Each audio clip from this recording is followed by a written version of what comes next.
Hi, everybody. It's 11 a.m. Eastern Standard Time in New York, and it's time for our weekly tarot reading. We'll go a little bit over the moons this week and a tiny, teeny bit of the astrology, but mainly it's all about the reading.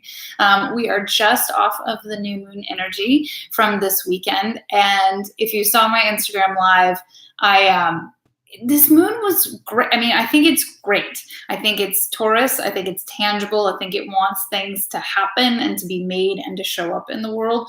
But it was another one of those kind of backward energy things. As you guys get in the room, say hi, send a little note. I love to see who's here. So it definitely had full new moon energy to it, right, for Taurus this weekend, because it was all the sleepy, all the hiding, too much peopling, like, rest, recover, restore, meditate. But it did have that little push of the workhorse of Taurus and that energy behind it. I think having Uranus in Taurus also has got that electrical current energy.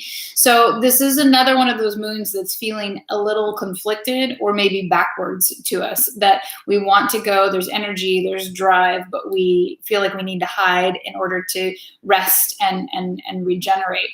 There's a lot of energy coming in to calibrate and to heal, and May is what I've been guided towards hearing is when things will finally come to fruition, right? And when we'll start to see some of the blessings of all of this integrative work, of all of this healing, of all of this like crazy transition and big energies. So just be aware of that, be mindful of that, be expecting those things. I think they're going to be tiny and small yeses and opportunities that just seem like normal things that are going to turn into bigger things later on. Hi, Paula. Hi, Katie. Hi. If you guys are here, say hi. I see your little numbers up there. Say hi. So we're still sitting in the new moon energy. It may still feel like a little too bright outside. Hi, Moon Magic. And so that's all good. That, always listen to your own body, always listen to what you need. I do feel like it was a little up down again this weekend. Like I really wanted to hide, didn't want to be around a lot of people, needed to be for certain reasons. And then hit like the kind of big crash of like, I have to go hibernate and recharge now. Hi, Sarah. So we're still sitting directly in the new moon energy. It's its strongest 3 or 4 days prior and 3 or 4 days post. So if you were in, the Northern Hemisphere, Saturday was our moon, Sunday, Monday, Tuesday, we're still going to be in it. So I'm really excited about the reading today. I'm always excited because it's always neat to see what the week brings, but I do think May is a magical turning point. I'll just say it out loud. Might as well. I think it's been a very powerful moon. And I have to say, like on a personal level, it's a little sneaky. Like there was one of those like weird, powerful lessons that you were like, oh, I didn't. Okay, we're doing that. I hear you. So it's got a lot of goods. So the new moon, on Saturday, the newsletter went out, the Unicorn Wellness newsletter went out. If you're not getting my newsletter and you want to, you can go to unicornwellness.studio, scroll all the way down to the bottom, just enter your email to get the newsletter. I'll post it once this video goes live in the description below, also the link directly to it, because there's more goods about this new moon. I try to keep that to our time last week on Tuesday. But it was a big one, and I'm interested to see how it's going to shake out. Oh, hi, Kim. That's okay. You're never behind, right? You're here. You're going to get this week and then go back and listen to the monthly today. So in these readings, I'm not even certain that I've said that May is really slated as some of the manifestation time. It's just what's been channeled and brought to me that it was like, be patient, be patient, be patient. And I woke up today and my birthday's on the 2nd. So I know it's May, right? But today I woke up and I went, wait, it's May. This is when some things are supposed to come through and we're supposed to start to see some stuff. And even if it's not like direct manifestation, I really keep hearing that it's more yeses, more opportunities, more people asking you to participate in things. But this is only if you're doing the work, right? If you're showing up for yourself in meditation, showing up for yourself on the mat, showing up for yourself in listening when you need more restoration time. I think this moon had so much big energy that it's exhausting, right? And that we need that integration time to go, what are the upgrades? What is the new level frequency that we get to run here? And my whole thing is that, right, we're a spiritual being having a physical experience. We need to be taking care of the physical body so that we can run these higher frequencies. This is why people get ascension flu and why we have like these weird, pains as we go through our ascension process and our spiritual journey, because we're trying to integrate these higher energies and frequencies, and our body's like, wait, I'm not used to this, is 3D. And so you get these weird stuck pains in the process. So get on the mat, keep yourself hydrated. Hydration is huge. I'm in my spring like coffee cut down. I love me some coffee. Really espresso, that's all I love. But more tea. So more water, more tea for all the reasons of your body. Hi, Jill. Housekeeping for this week. There's not really a ton. The next thing on the Unicorn Wellness calendar, aside from the daily workouts at unicornwellness.studio, is the full moon ritual here in Brooklyn. And I'll put a little note at the bottom if anybody's in Brooklyn, if anybody's traveling to New York and you want to join me on May 18th live here at 100 Smith. It's a little studio here in my neighborhood. But I think that's the next event. The big sales are done. Holistic Picnic was yesterday and it rained, so I didn't get to teach, but it was a wonderful event. I met some lovely people, and just hope for next go around I get to teach and be present there in a bigger way. So weekly reading, here we go, right? The moons this week it's Gemini, Cancer and Leo. So in my mind, these are some yummy moons. Gemini is chattier, a little more talkative, much more social. And then we head into Cancer, the Great Mother energy. So it can be a very nurturing, uplifting, sweet, loving week with a lot of conversation. But Leo is the biggest heart of the zodiac. So it can be a lot of breath of fresh air, after this new moon. But be on the lookout for the imbalance of these energies too, right? That Gemini is, loves information, loves to talk it, but can sometimes be very gossipy and not understand wisdom in the least bit. And so really, be very immature in communications. Cancer, the Great Mother, as much as it can be wonderfully nourishing, nurturing, and bolstering, it can also be the martyr. So watch out for that. And then Leo, again, the biggest heart of the chart, loves to be in front of people, is a great teacher, a great performer, but can get stuck in ego. So just watch for those, hi Melinda, those balances this week. The other big thing that's really happening today is that Mercury moves into Taurus. So now we're starting to get some of this pile up, right? The moon has just moved out of Taurus, just that hair.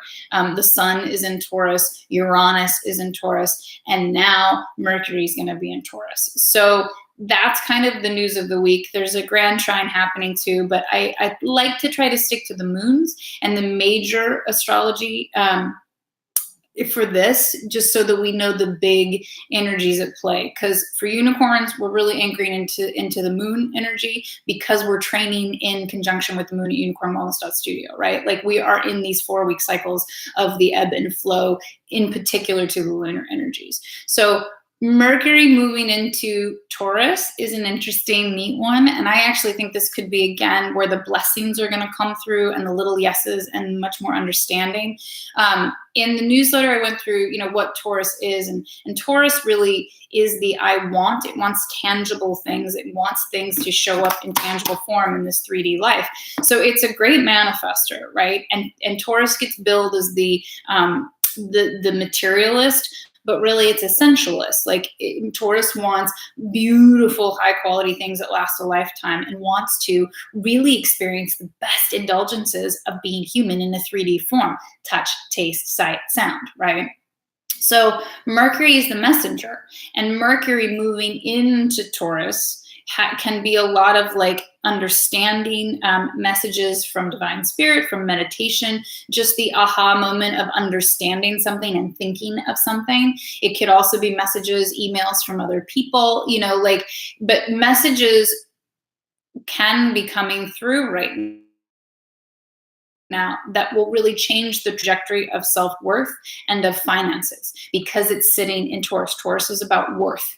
It deals its imbalance, like its lesson rate is unworthiness in this lifetime. But once it understands internal worth, then it becomes manifestation in external form. So again, I always say that, the bull of Taurus is outside of the New York Stock Exchange for a reason. Like it is about finances and tangible things and abundance, and things showing up. So be on the lookout, more on the listen for an aha, for an understanding, for literal messages from people. Be really, I think, mindful of being offered opportunities, being asked to do things. And don't just give it a blind yes, but like if you're being invited to go places, I think I think it's a yes. Not blindly give a moment, like don't seem too eager or over, enthusiastic, but go, the universe is trying to move me into places where I can hear things, where I can understand things. And, one of the best things to do is to put yourself in places you're not typically in. So if you get invited to go someplace, that's someplace you're probably not typically in, right? So Mercury and Taurus is it's kind of a big deal. And again, we're getting this pilot. So all of these retrogrades, Pluto and Saturn and what else? Jupiter, internal catharsis work for change. And then you've got these external pieces for change. Uranus is in Taurus, right? It's going to be there for 7-8 years, depending on the trajectory of it. And spellbreaker, right? And so that is electrical current, and Uranus in Taurus denotes finances. That's just what it is. So, okay, here we go to the reading. The other thing I wanted to say about our live. So Monday will always be our live weekly tarot. I don't take questions for the tarot on Monday. This is just time for us to hang out. You guys can make comments. You can ask about the spread or about the energy that's happening this week. It's just nice to be together in a live-ish environment. On Tuesdays, every Tuesday now, I will reserve some time for live tarot readings. Okay, so for questions. The new moon week, it'll be about the new moon. The full moon week, it'll be about the full moon. And then our 2 weeks, relative to that, will be what needs to be channeled and talked about in the realm of healing. But there will always be time for live tarot questions on Tuesday. How's that? Okay, here we go. So for this week, I'm always excited to see what the week holds, always. But after this new moon, I'm especially interested to see, like, where's this going for the week? So I have the Wonderland and Tarot deck. We use a 5-card spread on Monday, and I'll talk you through each of them as we go, and then our 2 additional cards, okay? But you guys really post, leave little comments about this new moon, the energy over the weekend, even if you're like, hey, I didn't realize it was a new moon. How you feeling? What's going on? My Instagram post yesterday was like, I felt like somebody turned the spigot on the tears. Like I just wanted to cry. All the feels. And to me, that's always good. That always says healing. Something's coming out. I don't have to know what it is. Just let it out. Okay. So the energy for this week, what we're working with as a collective for this week, from Monday, May 6th through May 12th. And the Alice in Wonderland deck. I think it's called Wonderland and Tarot. Interesting. Okay, and then the Soul Space Oracle for the spirit in which to move through this week.